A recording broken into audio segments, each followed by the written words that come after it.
Good morning. Welcome. We are convened as the Provo City School District Board of Education. It is Tuesday, March 30th, 2021, and we are convened for our study session. And we will begin with roll call. And Nate, do you want to start? Nate Bryson, board member. Terry McCabe, board member. McKay Jensen, board member. Keith Hertel, superintendent. Melanie Hall, board president. Rebecca Nielsen, board vice president. Jennifer Partridge, board member. Gina Hales, board member. All right. Next, we're going to start with the communications department report, and we'll turn the time over to Caleb Price, our director of communications.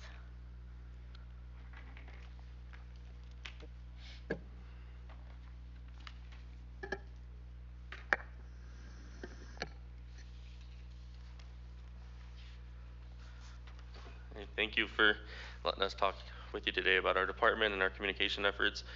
I think Rebecca was going to start by saying a couple things based on some of the work and discussions that we've had over the last couple months with the communication committee. And then she also helped with our interview process for hiring Elizabeth. And then we can start our presentation after she's done.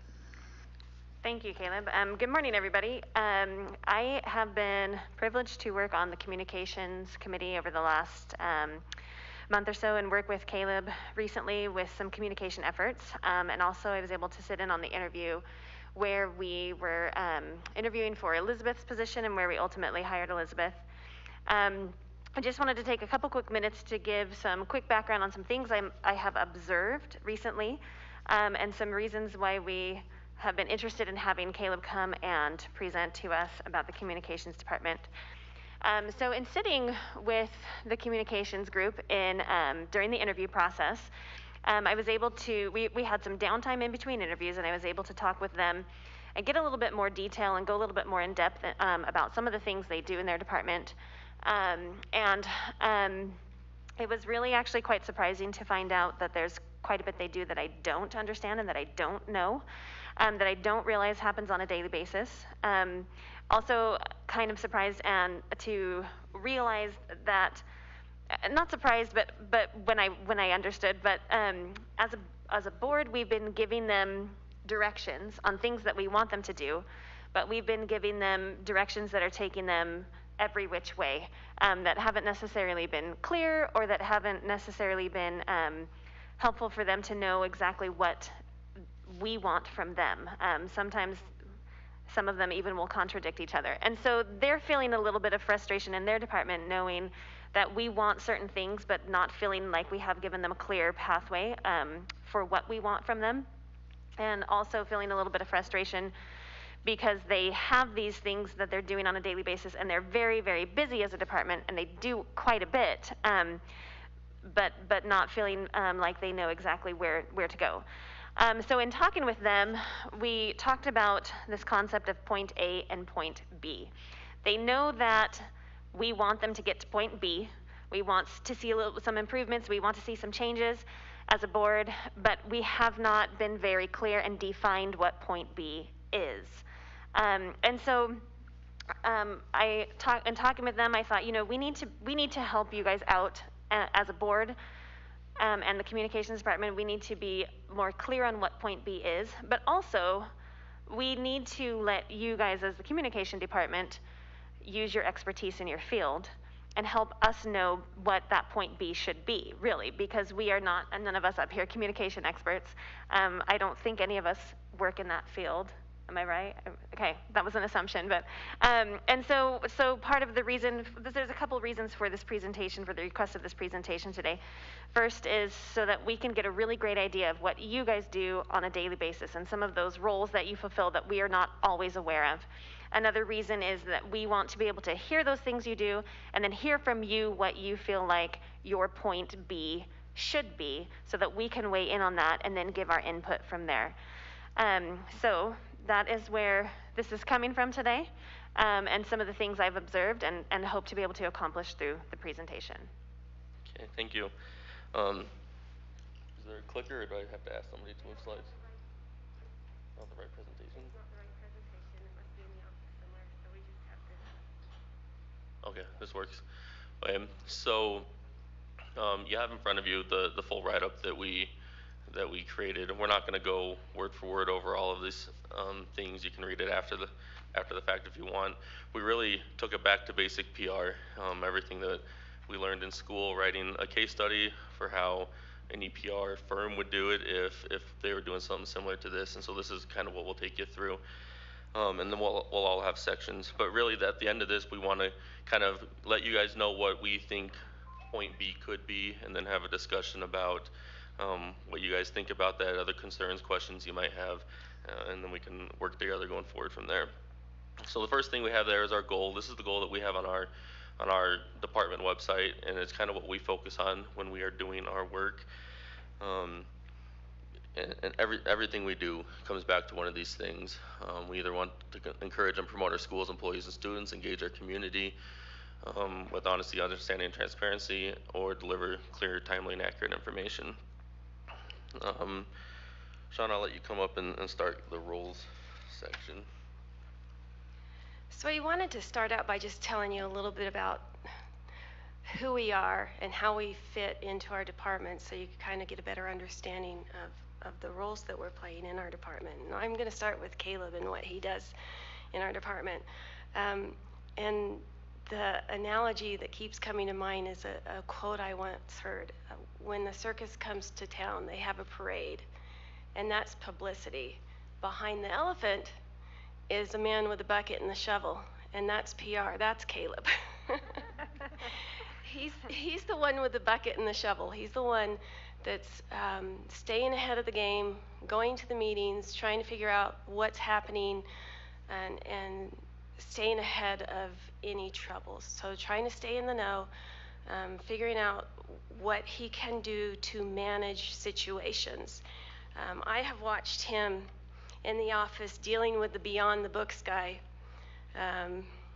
and keeping bad stories and misinformation from going out and going head to head with this guy and winning. And I've just been so completely impressed with how he's handled the press over and over and over again.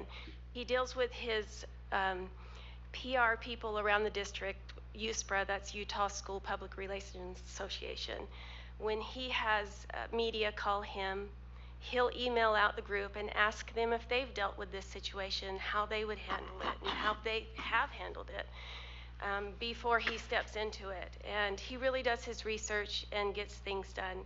A lot of the work that he's doing is really behind the scenes, and so you don't really see what he's doing. But he is definitely working hard at trying to handle situations before we ever see them. And it keeps them quite busy. And then Elizabeth, I'm just going to skip down to Elizabeth. So Elizabeth, she's a new member of our team. She's actually the one that we hired when Rebecca was sitting with us talking, and we are so excited to have her aboard. She has been an amazing addition to the team. We've had a lot of fun just brainstorming together. She's great at taking my crazy ideas and big thoughts and putting them into actionable items and words, which has been amazing for me. I've actually really loved it. But what she brings is this ability to really understand our diverse population and really help us communicate with them. And she has a strong communication upbringing. She's got the know-how, she's got the skills, and she's got the passion, and we're very excited to have her on board. The other two in our department are Shauna. She's our visual communicator. Most of what people see in the public or when we present to the board or anything like that comes from Shauna. But she's more than just making things pretty or making videos or graphics or things like that. She alluded to it a little bit in talking about Elizabeth. Shauna has a lot of ideas, and she calls them crazy ideas or big ideas, and sometimes they are, but something always comes from them. And so we're able to take a lot of what she comes up with in her creativity and put the communications or public relations lens on them and figure out how we can use those to help the district. And then we have Amanda. She's our district storyteller. She's the one that's going into schools, soliciting stories, covering things that we find out about from other people, or when we don't have those, she'll go in and just start walking around classrooms, trying to find something interesting or exciting going on. I will add with our roles, with hiring the new position in the last couple months, there is a lot of fluidity right now. We are still figuring out exactly how everybody's responsibilities mesh and gel with adding the new role and those new responsibilities. But it's a process that's ongoing and it's going well, and we're hoping by this summer we'll have everybody's job descriptions finalized and defined a little bit better. On the next section, media relations, Shauna alluded to it a little bit. This is a lot of what I do, and like she said, a lot of it isn't seen. There's kind of the three different areas that I focus on with media relations. There's the response, the relationships, and then the pitches. The media is always calling or emailing or texting me with questions. Sometimes it's reporters, sometimes it's camera people, sometimes it's a producer, an editor behind the scenes. If they hear a rumor, they have an anonymous tip from a parent, they saw something at a board meeting, the reasons vary. But I spend a lot of time working with them. I think it mentions in there that sometimes this process can take a few minutes if it's just a quick phone call. And there's other ones like the one Shauna was alluding to that it took a few days working with the reporter and the producer in that case. But a lot of this stuff isn't seen or heard about. I was meeting with Keith, superintendent, yesterday and telling him that even he doesn't know some of these things because it's just a quick phone call that is completely inaccurate or it really has no bearing or isn't even about our district. But people in the public specifically and even within the district don't know a lot of these things just because it doesn't reach the level of needing to go to somebody else.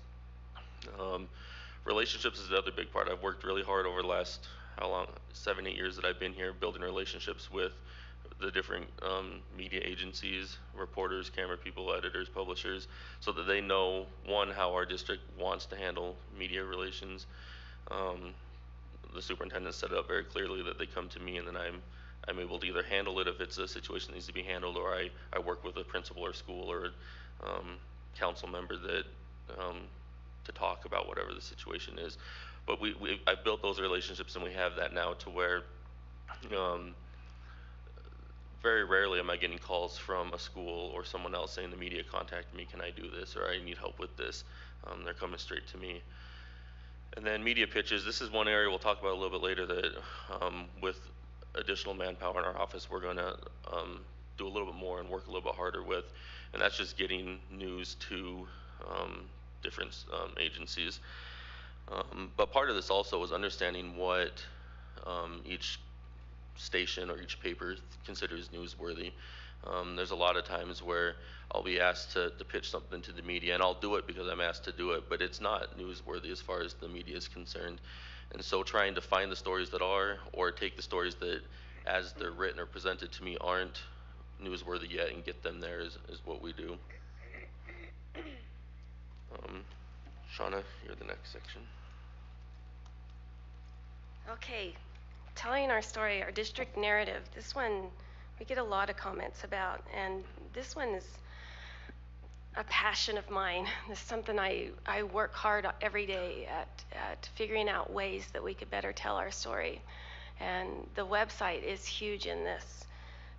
Having our website up to date and looking good, it's the first impression that a lot of people have of what our district is all about and what our schools are all about. And so making sure that it's ADA compliant, making sure that it runs well on our mobile devices, and making sure that it's got beautiful imagery and that it's easy to use is always on our minds, and is something I work hard on with Rob and Josh, our web team, to do. And it's something that we're going to work more on this summer, and we're always looking at and trying to update, and making sure that we have fresh content on it daily is an imperative, and we work on that daily, and not just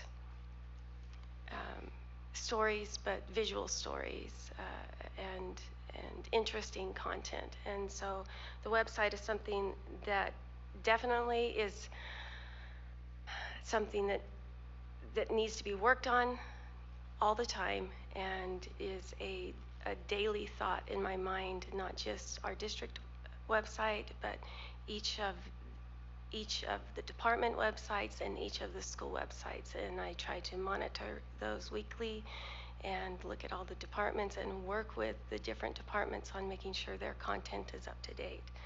Our social media, this is a way to resonate louder and bigger.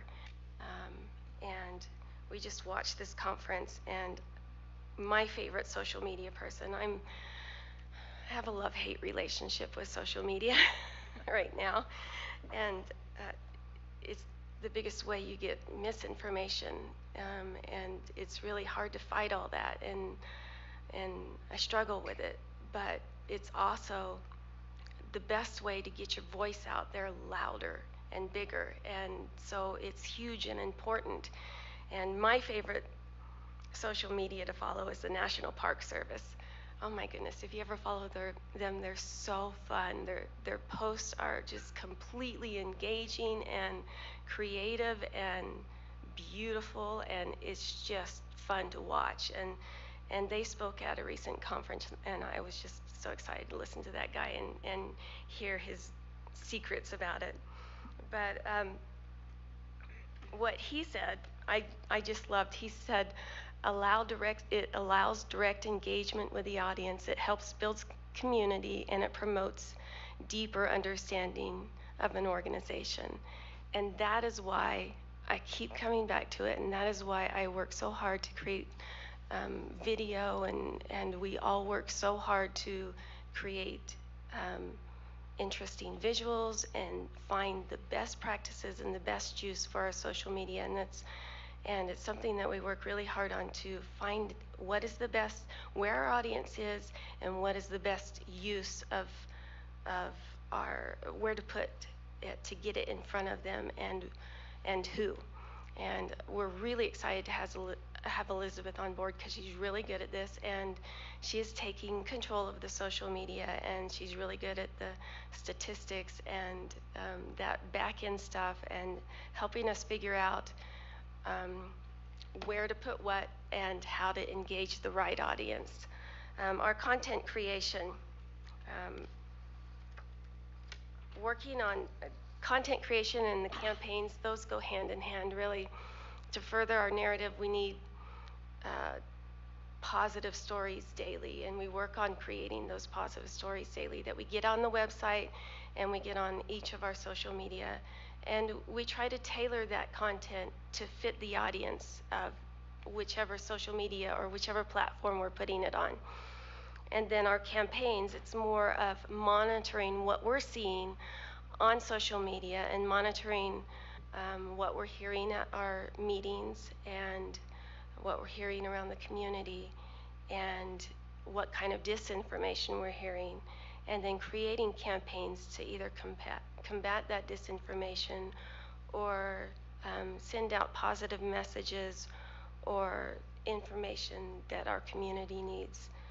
We've had some fun, successful campaigns this year, like our Because of You a Teacher video that was really a fun campaign, and our Mask Up Provo that we did in conjunction with the city, and then our Superheroes Wear Masks, and then our social distancing art contest, which got picked up by the news, and the city, and those little posters ended up all over the place. So, oh, I have the next one too. So our project request management.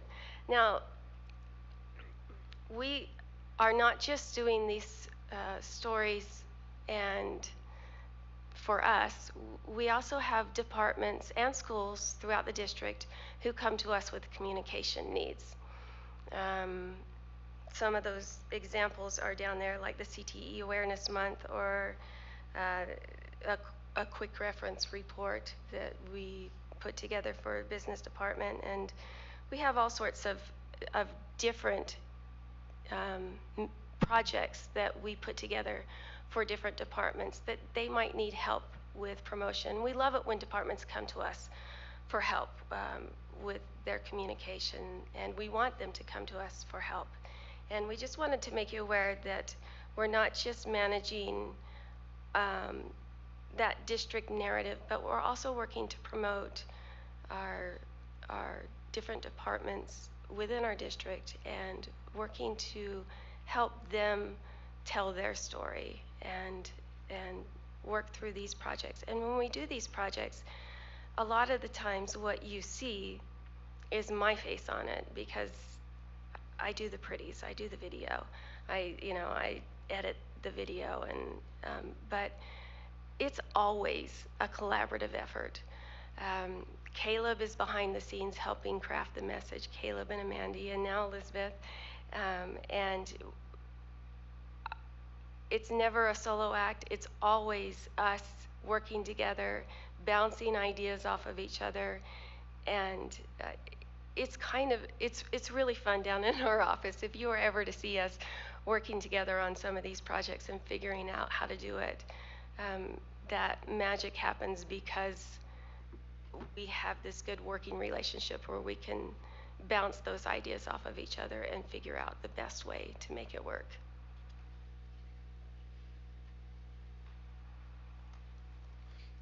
So we do have some community relations and outreach efforts that we do that are aside from website and social media. The main ones are listed in this next section. ParentLink, that's the call out system. It's technically bought out by Blackboard, so it's called Blackboard, but for consistency's sake, we keep calling it ParentLink. This is an area where I know you guys see a lot of the messaging, or if not all the messaging that goes out, but because a lot of it comes from you or is based on decisions that you guys are making. But we also have departments that are always coming to us and asking us to help with the call out system, to send emails for CAS or for DLI or things like that. This is also something where 2, 3, 4 years ago, we were having a lot of parents trying to opt out of the ParentLink service because each school, they have their own ParentLink account, they manage it themselves, and parents are getting inundated with messages, and they're getting a little bit tired of how many they were getting. But we didn't want them to opt out because that's important with the attendance features, so that the parents know their kids are at school and safe, and if there's ever a situation, we need to be able to reach out to the parents that way. And so we kind of took over in conjunction with Chad and the technology department, took a little bit of control over the ParentLink system to put some guidelines and parameters in place so that we would do more of the communications that can go out district-wide instead of each school having to do their own thing, and then helping them know, okay, this can be an email versus this can be a phone call, or really implementing the text feature as well. The foundation, those of you that have been involved with the foundation, you know, in the spring, especially right now, is when we're starting our golf tournament and our evening of excellence planning. That takes a lot of time. We meet monthly with the foundation. I'm the one that handles all the donations that come in, getting them put in the right account and receipts sent and all those things. But planning these projects takes a good chunk of our spring. In the fall, we do our mini grants. Shauna all year is working with teachers that win those mini grants to order their supplies and get them what they need for that. So it does take a significant amount of time in our department to manage those things. And then our summer newsletter, this is something that we send out every summer, every July. By the beginning of July, we try to have it out. When we first started doing this, it was a 1-page or 2-page piece of paper that the school's registration information was put on. We've grown it to now be a 18, 20-page newspaper almost that we send out, and all departments are able to provide whatever information they need. We have a lot of legal requirements that different special ed department or the maintenance department needs to put in there that we have in there. We work with the superintendent and the board president to have messages specifically from them. We cover bonds if we're in the bond process, or construction updates if we're in the middle of that. But this is also something that's a month-long project. It's something that takes, this year it'll be Elizabeth and then Shauna will take a lot of their time here in June to get this put together, working with each department and each school to make sure that the information is accurate and that we have everything that they need to have in there. Shauna? So our internal communications, this is an important area for us. Making sure that our employees know what's going on is also very important, because creating advocates within the education system out of our employees is a huge benefit for all, and having happy employees is really important. So we've done a few things in this area to help out. One of them is our Provo Way Awards. We've helped that grow into what it is today, and I think that's the highlight of my month. Each month is going around and giving out those Provo Way Awards, and I'm sure you guys are all familiar with that. And then we have our weekly notification email. We put this in place a few years back, and before that, we had so many notice emails that we were getting a lot of complaints from teachers and employees, and I get to hear these firsthand because I'm married to a teacher. And so putting the weekly notification email, we try to manage the amount of emails that are getting sent home. So we also took over the management of the notice emails and try to have the departments, if they have a notice email, send them through us so that we can manage the amount of emails that employees are getting.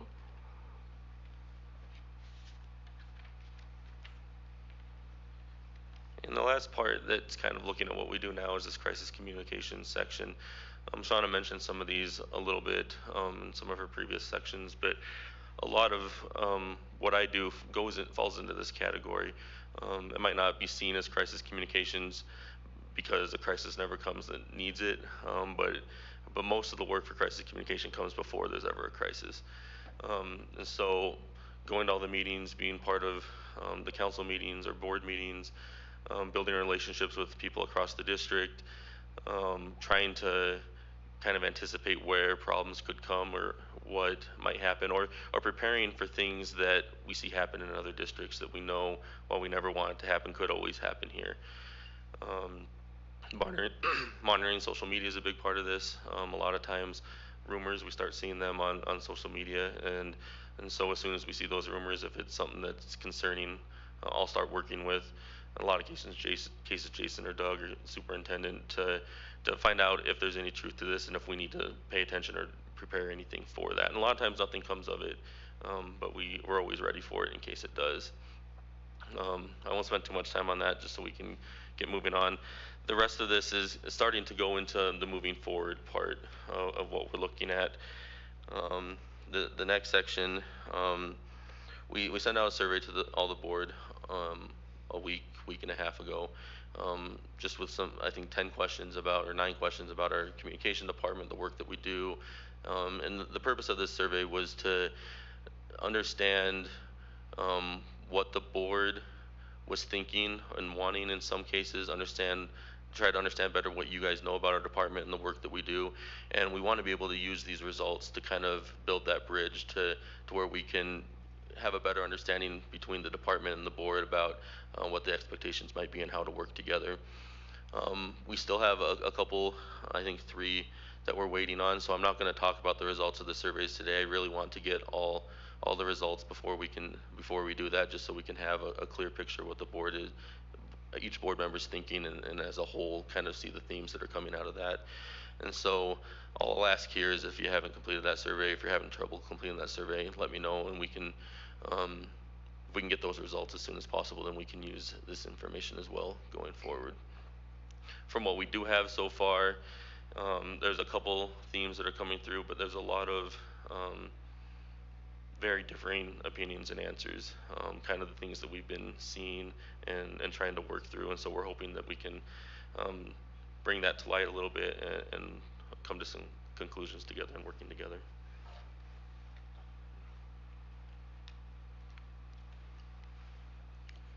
So now that Caleb has talked about the research that we conducted ourselves, just as far as research and just information that we have gathered from other sources, just down onto the secondary research, that is a conference that we recently participated in. It was the Government Social Media Conference of 2021. It was a virtual conference. It was really cool with really insightful and informative sessions.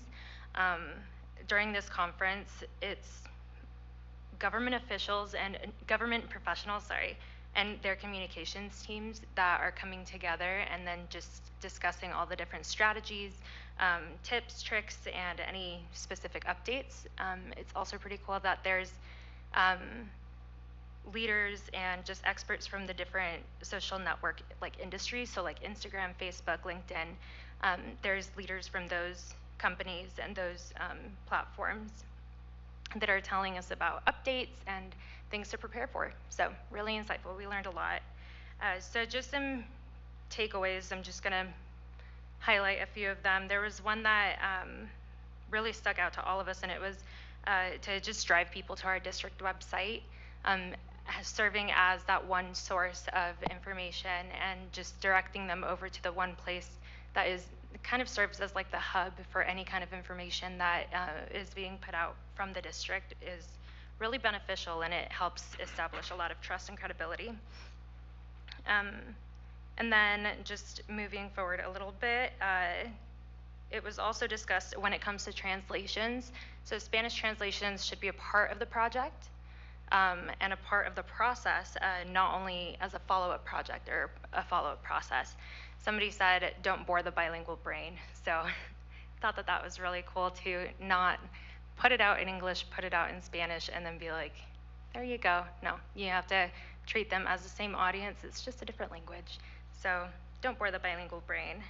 And yeah, something that we want to work on a little bit more is to partner with some city and community organizations a little bit more and just collaborate with them.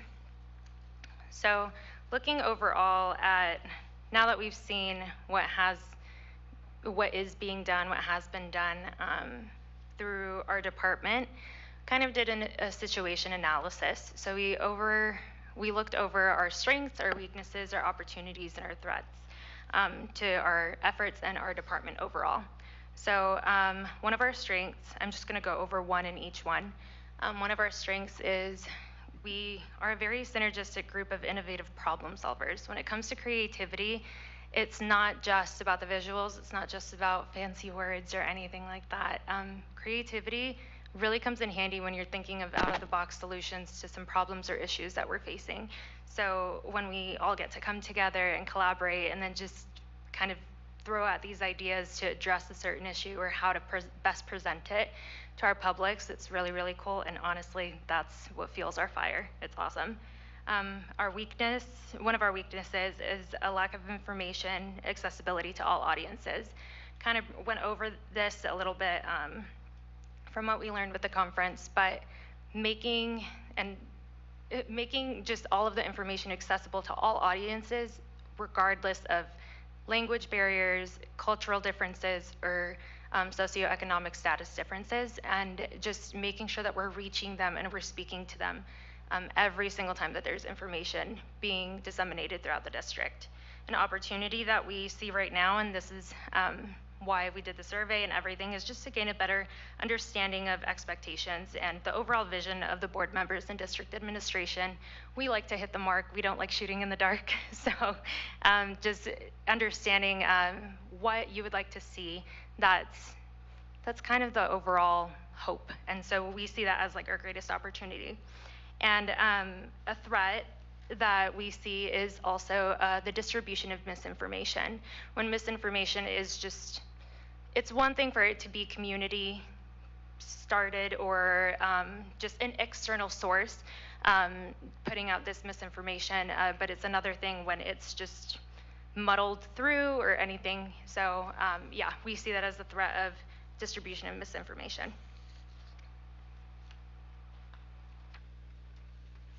So in this next section, this kind of starts getting at what we're trying to address going forward and work on with different groups going forward. Scroll back up just a little bit, that core problem section.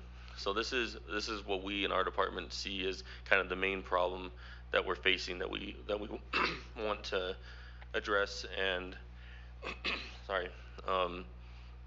and really address going forward.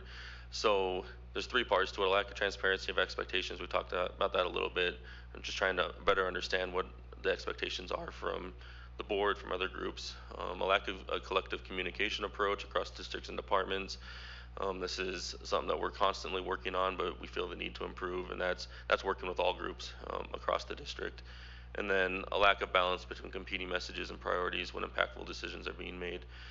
There are times where it feels like impactful decisions are being made and there's lots of competing messages, and being proactive in the communication is really difficult until the very, very end when a cohesive decision has been made. And so trying to find a way that we can work throughout the process to communicate and be a little bit more proactive in our communication and not always reactive.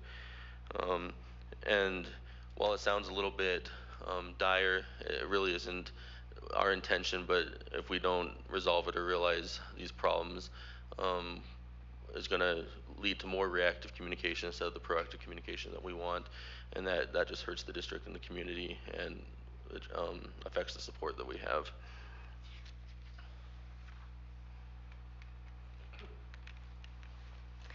So now looking at the core problem, just as a, I guess kind of like a little overview and an introduction to what we're hoping to get across is that our overall strategy is this whole plan that we're creating, our overall strategy, we just want it to serve as a guide to ensure that all the communication aligns well with the district's mission, and that it aligns well with the mission, with the district's goals. So we are an overall very well integrated and full service like department. We can offer all kinds of services and they're really good. We have Shauna, come on. So what our department though, what we do is we kind of bridge that gap between a vision, the product, we like the result, we're the ones that connect the dots and tell the story to reach these target audiences. So something that's really interesting though, as we were going through all of this and examining all of the different parts of our department, is I'm learning a lot about how just diverse Provo really is and how different it is, even if you just go like 2 minutes down the street. And so being able to strategize a message and craft messaging or content overall, we're learning as a department. We also have to learn how to navigate through these different intersections between different like home life and their realities that they're facing. So when we're crafting messages, it's not just what's going to sound pretty or what's salesy or anything like that. It's more of like, how is this going to speak to this audience, but it's also going to reach this audience and they can go ahead and connect with it. So that is kind of like an overview. Just to dive in a little bit deeper, we did work on a new mission statement. It's still focusing on the same things, the same mission. However, it's a little bit more strategic and it's a little bit more refined. So now we're focusing our department on our core values, which are transparency, advocacy, and delivery.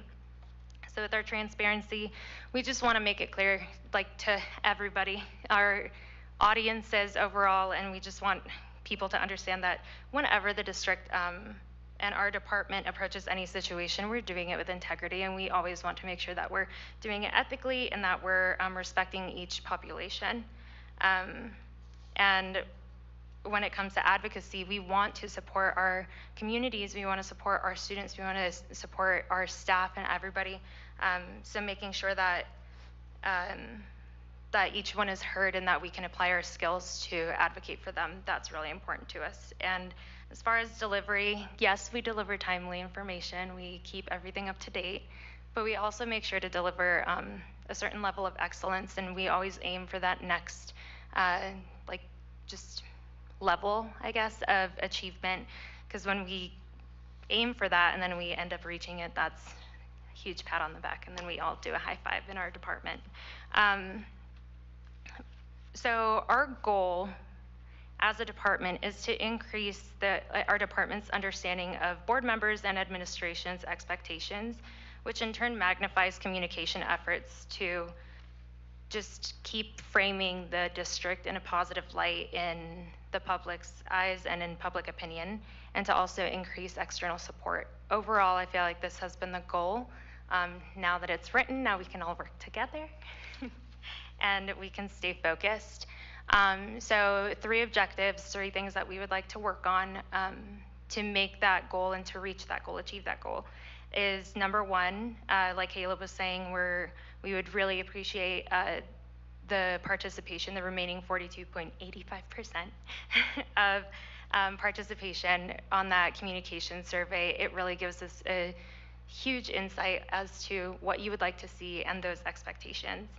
Our next one is to improve or verticalize the negative public opinion by just humanizing the district and just keeping that 80% rule of just real life stories and keeping it focused around the people, because following with the next one, 20% of that information, or of our overall information, will be informative.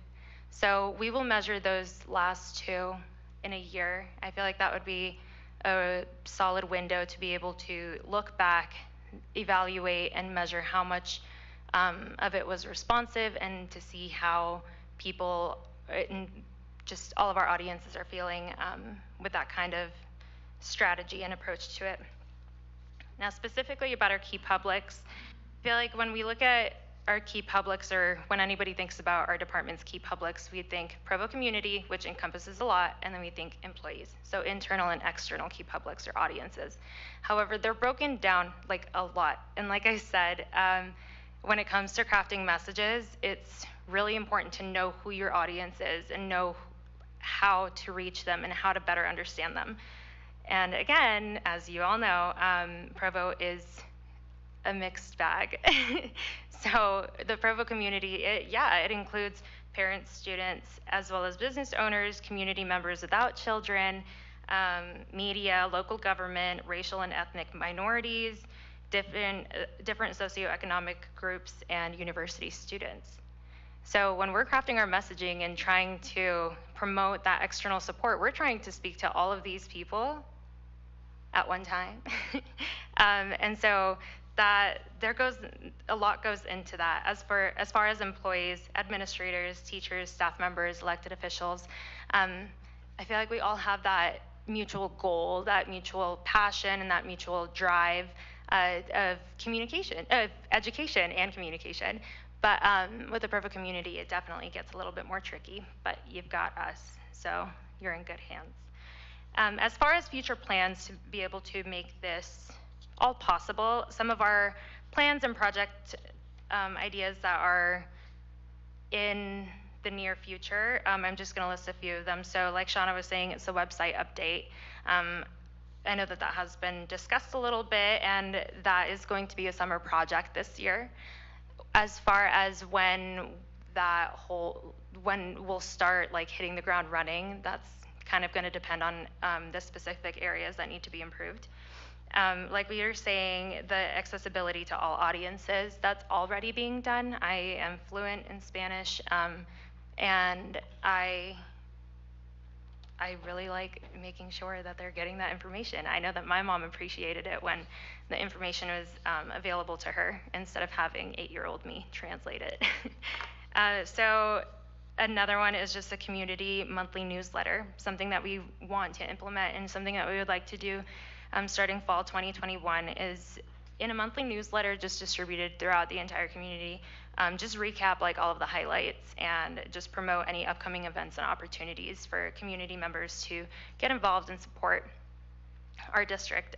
This is going to be pretty, I mean, it's going to be pretty cool to see the stories that are written on a daily basis just be highlighted even more and more and more, and recognition for our people within the district will continue. So, yeah.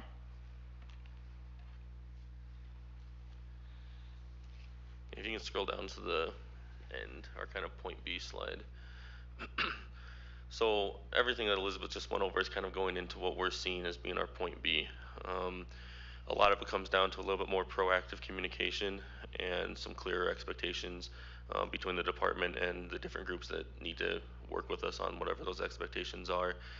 Um, some of the specific things that Elizabeth just ran through, those are just some of the ideas that we have right now or we have started on right now. It's not saying that's an exhaustive list and that's all we're going to do. We want to be able to work with the board specifically and then anybody else that we need to identify more of those things that we can do. I know one example that we have. I think Brian Nazi here, he doesn't know I'm going to say this, but when we're trying to reach out to the different minority groups across the district, maybe working with him a little bit with his parent groups that he has to better understand how different groups want to be communicated with, where we can go to reach them better. Is there a need to translate more than just Spanish? Things like that. So those ideas, and it all comes down to the strategy we have here in our Point B section to highlight the humanness in our district, let people know, let everybody know the great things that are going on in the district, finding the ways that we can do that to the best of our abilities and to reach people the best that we can. So with that, it took a little bit longer than I was hoping, but I think we have about 15 minutes, 14 minutes that we can ask questions, get clarification. We can work through a couple things if you have anything you want to say.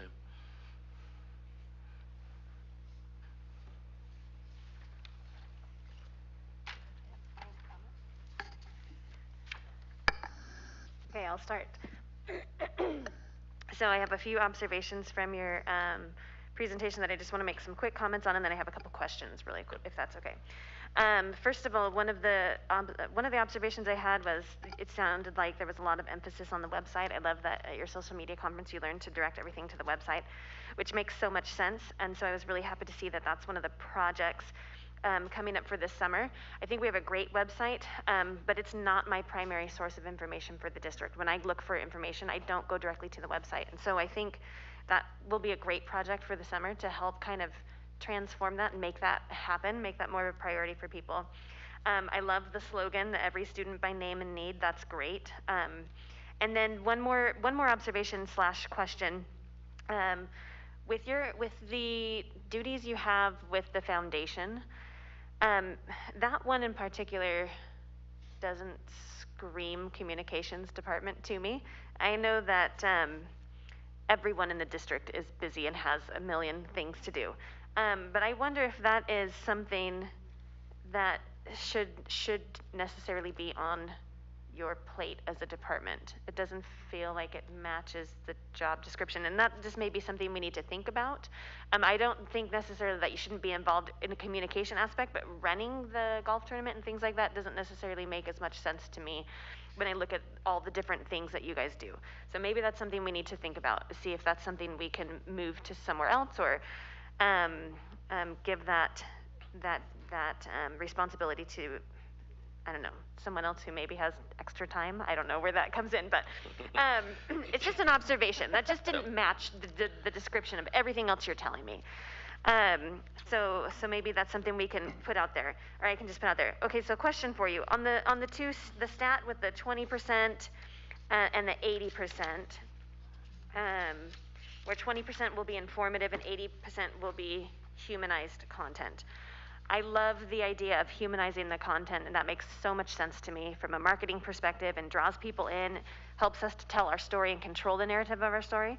I just wonder where the percentages come from, the 80-20. Is that a recommendation from somewhere, a professional recommendation? And is 20% information enough? Because there's a lot of information that has to be conveyed to parents and students and people. So I just am curious about that stat and how that will be enough to get all the information out. Yeah, absolutely. It's a really good question. So that's actually industry standard when it comes to just businesses, organizations, and stuff. It's the 80-20 rule, the humanized, and then the promotions and educational and inspirational. So that's kind of the rule that I was following. Overall, looking at our weeks, I always say this, the days feel long, but the weeks feel fast. And so when I feel like when it comes to informative and information, just informative and educational, inspirational content, although looking back, it feels like it's a lot, the informative information right now, like it would probably be like following that 80/20 rule. And we're still in COVID. We're still like having to inform, educate, and just keep people up to date. So I think that I just looking how the industry just overall works, and how people have succeeded and other organizations have succeeded, I definitely agree with it, but definitely open to some suggestions if you'd like. I'm certainly not questioning it. I mean, not telling you that you should have more or less. I'm just curious about how it works, and where you say it's an industry standard, that makes sense to me. I just know, and maybe this is coming from a perspective of being on the board and knowing how much information there is. Maybe my perception is a little bit skewed, but I just want to make sure that that 20% will cover what we need. Yeah. Or do we have to take that 20% and really kind of pick through and decide what the most important things are? Will we have to No. like cut some in order to get? Telling our narrative and our story and what's happening around the district is really part of that 80%. If you think about the stories about our teachers and our students and those stories that hit our heart, those aren't necessarily those stories about, you know, what's happening with COVID and that information about a snow day that we're talking about in that 20%, but it's still important information that needs to go out. It's telling our narrative, and that really is falling in that 80% when you think about it. So a lot of the info still goes out within that 80%, right? Yeah, it's more of a narrative type situation. Only thing I'll add to that is for the last 2 or 3 years, the board's been very busy with bonds and COVID. And so there's been a lot of the work you guys are doing in the messaging that's coming directly from the board is related to those things. We've always tried to have this balance, and I think before all those kind of heavy hitting issues took precedence, it was a little bit more apparent that's what the breakdown was. And it's still there. It might be off a little bit. It's pretty close right now. But there have been a lot of hard topics the last couple of years. Thank you so much, by the way, for the presentation. I really appreciate it. And it really does help give me, even though I've been chatting with you guys a lot lately, a very good and a way better understanding of what happens on a daily basis. So thank you. Welcome. Okay. So, Caleb, we want you to know without any uncertain terms, especially in this forum, that everything you're doing is fantastic. Thank you. That is the top quality of content production. We'll put you up with anybody else. Certainly there are things that we need to do, but what you do, and especially in this forum, there are no complaints or anything like that. The other thing is we recognize that we are not your boss. Does that make sense? Yeah, it does.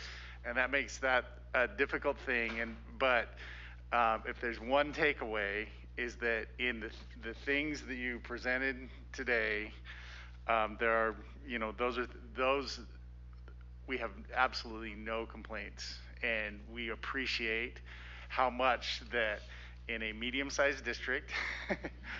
There is inevitably, just like in Tintic School District, sometimes the superintendent drives the bus. That means in our district, sometimes the PR has to run the softball tournament and has to do these things. And so we appreciate all the things that you need to do. And there are tweaks that I do think that we need to get the flow of information back and forth. Yeah. How we do that, and I think the one feeling that we want to, that again, it's there's 7 of us, 9 of us, really that are the top level of the district administration. For me, the feeling that I'm sort of looking for in the district is a conversation. And I hope that you understand that that isn't a matter of additional content or work. Like Um, in Scandinavian languages, when people are in a conversation, it's important that you breathe right. When somebody talks to you, you go, Yeah. oh yeah, got that. And that's how and if you don't breathe right, people go, are you listening to me? And they don't know if you're in a conversation. What do you see as the equivalent of, so that we can, how do we signal to our community that we're in a conversation that's not thousands, or louder message? How could we start signaling that, yeah, I heard that? Or how do we do that a little I bit? think be more proactive. I think about something like the most recent one, the move to phase 3 with COVID. I think the community a lot of times feels like the board and administration have all these conversations and then they hear the final answer. Even though we did the survey, that was still what a lot of people felt. And so identifying and finding ways that to show them that, okay, the conversation about moving to phase 3 started with the safety committee 2 months before that or a month before that, and then updating them somehow along the way. And that's just the most recent example. But the proactive communication, bringing them into the planning process a little bit, not giving them anybody the ability to make a decision or influence a decision, but let them know that this is the process that's being followed and how the work's happening. And that can be any number of topics we could identify that, and that also makes it so that as I go to meetings, or in certain cases Elizabeth or Shauna, that can be what we're there for. We're coming out with those takeaways. We're creating a write-up, not more than just minutes, but creating a write-up that we can share with whatever community needs it. That this is the process has started and this is what's happening now. Again, the takeaway is you're doing great, and content is beautiful, and the things you ask employees to do, and your workload is apparent and appreciated. Thank you. We appreciate that. Okay, this kind of is along the same lines as McKay's observation. As sometimes I feel like with our communications, we are the kind of the front page of the Wall Street Journal. And sometimes our constituents want the editorial page. They want to know the why we're doing things. And I think back when we moved to 2.5, there's a lot of sausage being made as a board.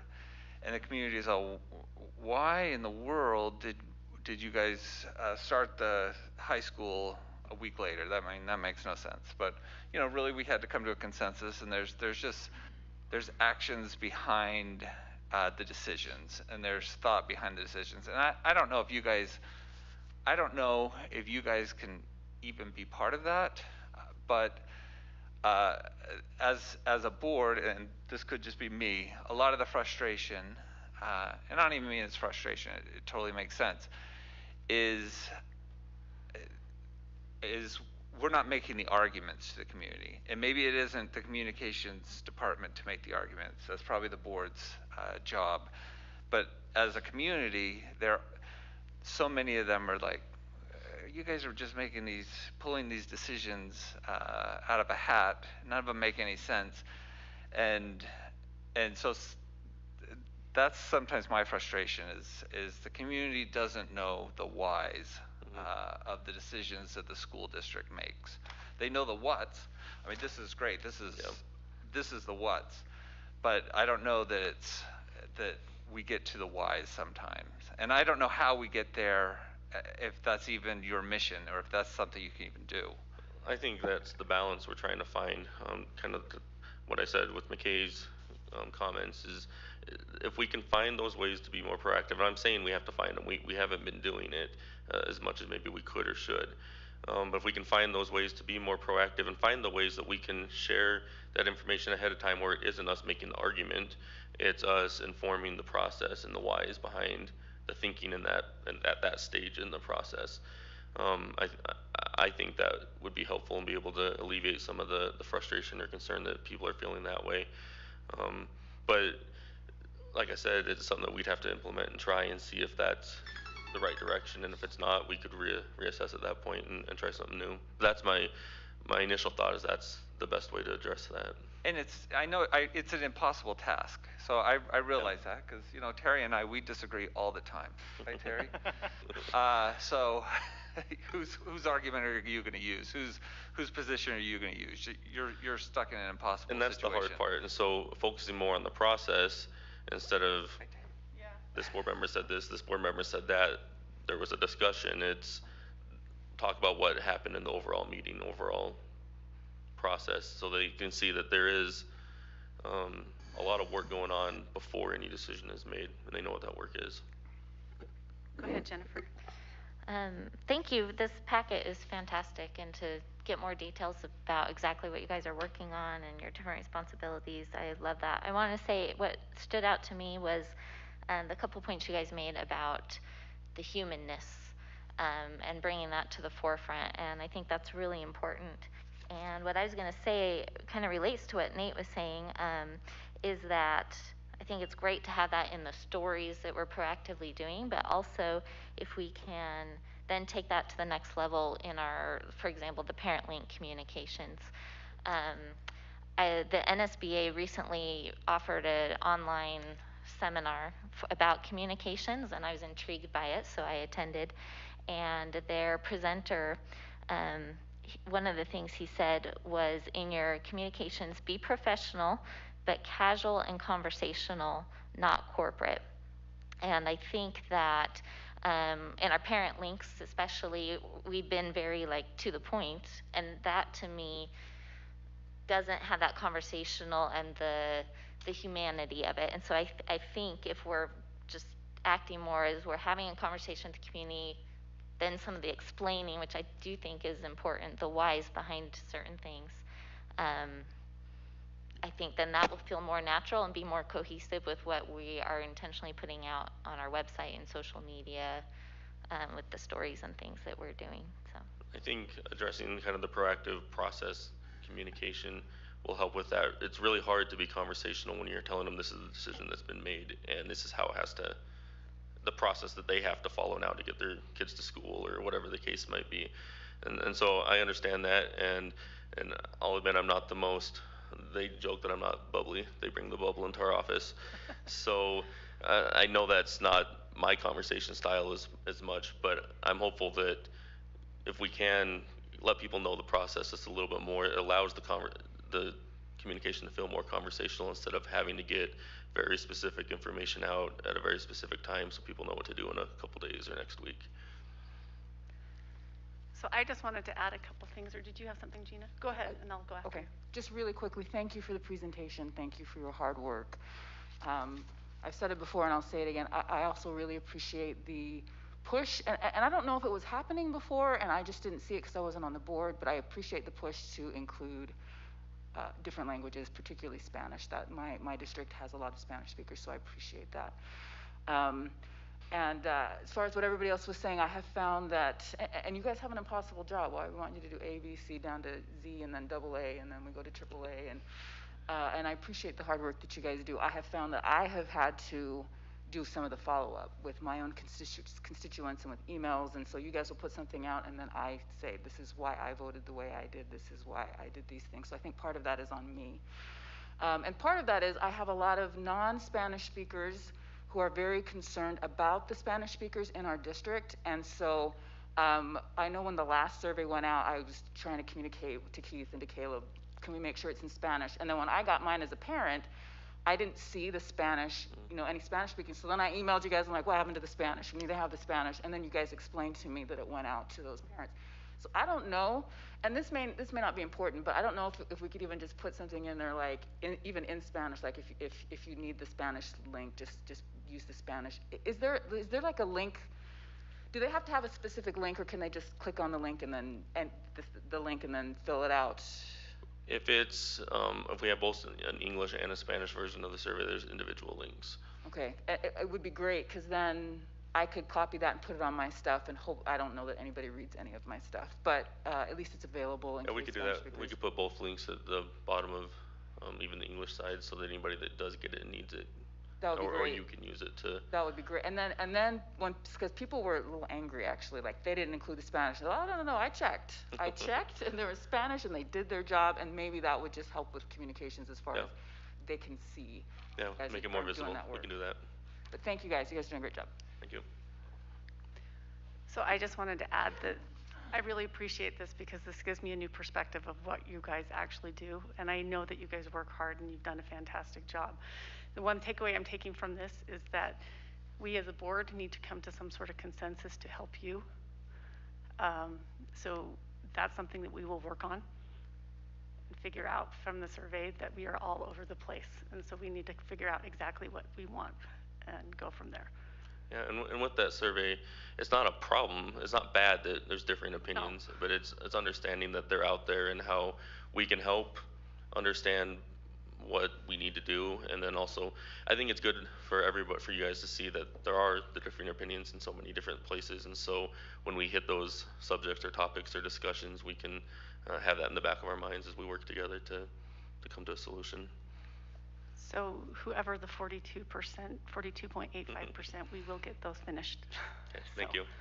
Can you tell us? I mean, I think I submitted, so. And that's what I don't know. I know a couple people had problems. So there's 3. Do you want me to say who it is? I don't want to call people out, but. Call us out because I want to make sure I know I submitted. I thought I So submitted. I haven't received anything from Melanie, Terry, or McKay. But I know Rebecca was having some issues. I did fill it out. I did fill it out too. I don't know, Terry. So can I address this? Yeah. When I filled mine out, the survey came in the actual email, and then there was also a link to fill it out in the actual Google form. If you filled it out in the actual email, it did not submit correctly. You actually had to click on the Google form and fill it out within the form. So I ended up submitting mine 3 times in order to get it to Caleb because it kept getting an error message. Okay. But I think that's the And I issue. apologize for that. I didn't know it would do that when I sent it. So, yeah, because So- I assumed I had already sent it, and so. I sent another email on Sunday morning that has just the link to it. So that, sorry if you have to do it more than once. Okay. Next time I'll just do the link instead of sharing We'll get those to you it. this week. I'm Okay. very disappointed in McKay and Terry. Understandable. So, okay. Are there any further questions for Caleb and his team? Thank you very much. Thank you. Okay. Next, we're going to talk about a possible stipend and bonus. Do you want to start that off? Sure. There was a question that came forward. I think it was Board Member McCabe who raised a question a week or so ago about whether or not a payment could be made to a few additional individuals in the district that were not included. In fact, the question focused on the nurses. The nurses are not our employees, but we did give a $500 acknowledgement to them just before Christmas time.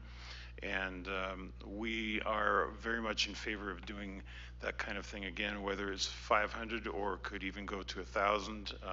Stephanie, as you know, is away this week, but we are kicking around what the appropriate number would be, and I don't want to raise hopes. I know the board members have received emails from a number of the nurses, so they're watching feverishly this meeting right now. And then Melanie raised a question about another small group of people who help us out but are not our employees. It would take a little work. Do you want to mention that, Melanie? I had just asked if there were any other employees that are not our employees that are contract, and that is our SRO officers, and that I think it would be a nice gesture to include them in this as well. Okay. So we would be happy to do that, and I think what we would like is the flexibility to go as high as about $1,000 each before taxes. Stephanie is away, so the added SRO benefit may or may not fit into her financial plan, so I don't want to commit to a number right now for them, but she and I did talk about 1,000 for the nurses. So I think we would like to propose that.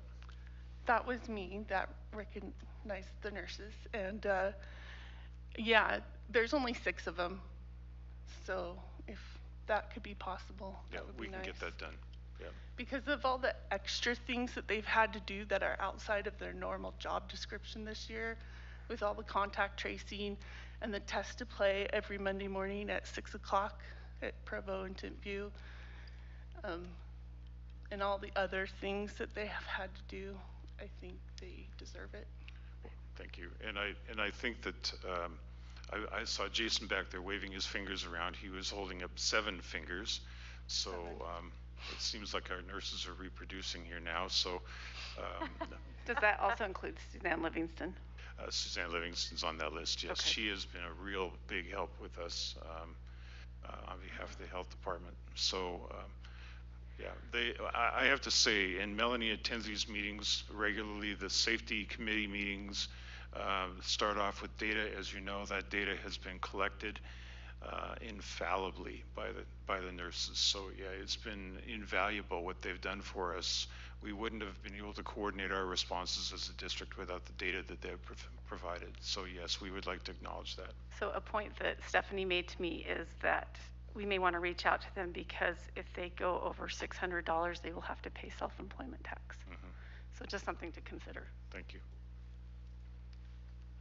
Go ahead. Do we know how many SROs we would be including? We have What's the 5 number or there? 6. 6 of those, so a total of 13 extra Right. bonuses. Yeah. Okay. Thank you. Okay. And I'll need to coordinate with the city about how we get that done for the SROs. All right, any further questions or comments about that? Okay, I think we should move forward with it then. Next, the diversity and equity statement. Keith, do you want to take that? Yeah, so we all know that in the last year or so, there has been a lot of heightened concerns about how we treat one another in this country. We know that there's a trial going on right now in Minnesota, which is garnering a lot of national attention. And unfortunately, there have been incidents from time to time of very blatant offenses that have been directed toward certain minorities or certain groups within our society. We're fortunate here in Provo that we don't see very much of that goes on, but of course it can happen from time to time. The thought came to us as we met a week ago in district council about coming up with a statement, and then as we talked it through, it occurred to me that actually it would probably be good for the board to own the authorship of that statement. If you check your email, I forwarded to the board about an hour ago some thoughts that I had just jotted down and I've been kind of thinking about and collecting over the last couple of weeks about just different things that could be included in a statement about how we want to include all people in this district in our district.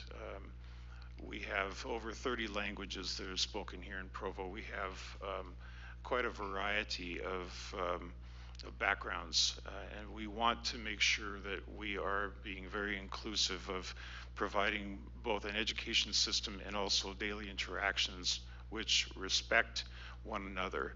We do have a civility policy. I cited that. These are just draft concepts. They don't have to happen. But I would like to suggest that maybe the board consider this kind of thing. I think it would go a long ways in terms of a value. And I would also like to say that as we know that more social and emotional strength is going to be, we're going to try to address that as the new year begins, as we can put more of COVID behind us and try to get back on our feet. We're really hoping that this kind of statement, especially if it does come from the board, can remind all of us in the district as a core value about how we should be treating one another, and also just the overall tone and culture of the district. So I would invite you to skim and scan those ideas. They're not definitive. They're just the starting point. So other ideas. Go ahead, McKay. Did we receive a statement from one of the diversity committees, specifically the Asian American Pacific Islander Committee? I got an email that said a statement was submitted to the district, and they said it was going to be talked with the board about that. Did that ever happen? Did that not happen? Did we get something like that, Brian?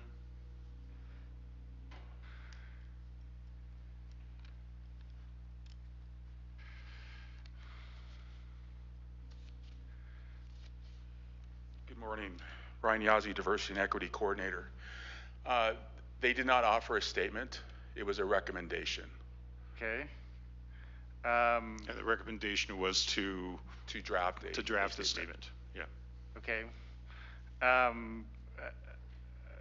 Okay. So the email says we issued a statement from our committee to the district, and our understanding is this to be discussed.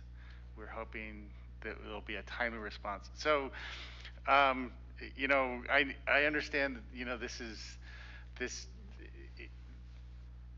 sometimes an odd things, but I hope that there isn't sort of a that there is, if there's a feeling that we need to ask permission to be kind, we need to work on that somewhere. And so with some of these events that happen, you know, like really, you know, so certainly the events that in Atlanta spoke to a specific community that we celebrate. We have, you know, a Chinese immersion program. We invite teachers, and some of those folks felt really nervous in that week, and continue to feel really nervous. And I know that even just watching, you know, our neighbors up here on the hill in BYU, some of their colleges haven't said any of them, but I appreciate, you know, there was one particular college I'm really proud of that they actually said, "You belong here." It wasn't a big political statement. It was, by the way, we recognize this is a tough week. You belong here. And I think that, you know, in addition, I think that we do need to work on a larger diversity statement that can guide sort of a lot of our decisions and communicate our position in this. But I think in being, you know, responsive to some of these fear-inducing events, we should be able to be kind quickly and not. And how do you think we can work on that, I guess, without going, oh, you know, this is going to be a community thing. Well, let's get the whole board together. Would a statement, a guiding statement from the board be helpful in sort of guiding some of those efforts to be kind in the moment?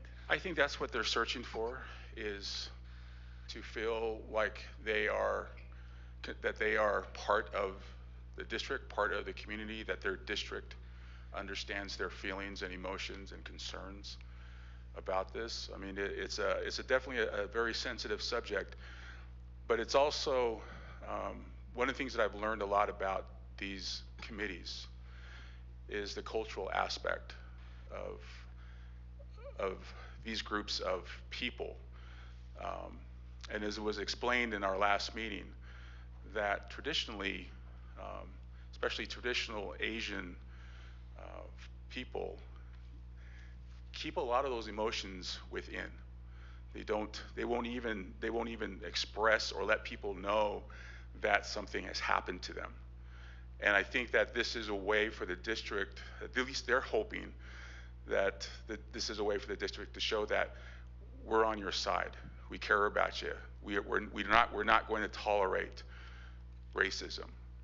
And so it's more of just support and care, I think, is something that really is important for this group, and I think even for all of our committees. I know racism is definitely something that is a very sensitive subject for all of our groups. It has come up in many occasions in other discussions and other meetings. And I think it's just taking a stand. I think it's something that is important for all of our groups as well. And just to know that our district supports and honors them as people as well. And I think that's a big part. And I think that it would come in. I think it really would mean a lot if the district does develop the statement. Okay. Go ahead, Gina. From my understanding, and I know the committee member, she's communicated with me, that has put some requests forth. I think there were two separate things, there was a few separate things, but as far as statements go, one was a mission, not a mission statement, but what we're talking about, a statement about diversity and equity. The other, I think, was a more immediate concern. So I think we need to take some time, because if we're going to actually put something out as the board, we need to take some time and really think about how can we word this, and so I think we need to take some time with that. I think one of the other things that she was saying is, I think the community needs to feel that the district saw the news, that we're seeing all of these things that are happening, and that we condemn these things. And so I think that would not necessarily have to come from the board, but perhaps a statement just after an event like this might occur, just to say, look, and this is where communications might be able to come in, is say, hey, look, we saw these things happen. We recognize that there's these things happening in the nation, and we want everyone to know, but our Asian community needs to hear, I think, that we see it, we hear them, they're human, and just a short statement, I think, is, so for me, there were two separate. One is something official from the board, and the other is just a short statement saying, we hear you, and we condemn that. Yeah, I mean, I think that's one of the things that I guess I would be looking for. I didn't know that we need sort of, you know, yes, many boards and many organizations are working on larger statements that can help guide that. But these events are coming up more rapidly, and we need to empower our administration, our staff, that on the day of, by the way, we saw this, we know our members of our community that this might have affected, we're proud of you, you belong here, we stand with you is important. And so, We're happy to do that. I was going to say, so in our district, we have had a focus on kindness for the last 6 years. We have kindness committees, or kindness clubs in all of our schools. And we have a district kindness committee, and actually we are meeting later today. And so I will bring up with that committee how we can, in our individual schools, make sure that everybody feels that they belong, that they feel comfortable, that we are addressing some of these issues individually in our schools. And what we want to create, and I hope that we are a lot of the way there, but I know there's room for improvement, is that when we see these national headlines, that you know, we do have compassion for everybody who's affected by them, but that locally we can say, you know what, but I don't feel that here. Here I know, in Provo, in my school, I know I am valued, I'm treated well, those kinds of things. That's what we're working for. I hope we're a lot of the way there, but we're going to keep asking the questions. And I think maybe the kindness committee and the diversity committee, we can coordinate a little bit more on things like that as well. Absolutely. great. Did you want to say anything else? Or? No, we can, I think what we'll do is we'll coordinate a strategy to be able to respond at the minute kind of thing. And then I'll talk with board leadership about how we want to coordinate an effort among the board to make a statement, a more general and lasting statement. So that's a takeaway that I will take away. Okay. All right, is there a motion to adjourn? So moved. So moved. All right. Okay, we are going to move into boardroom 1 for our executive session.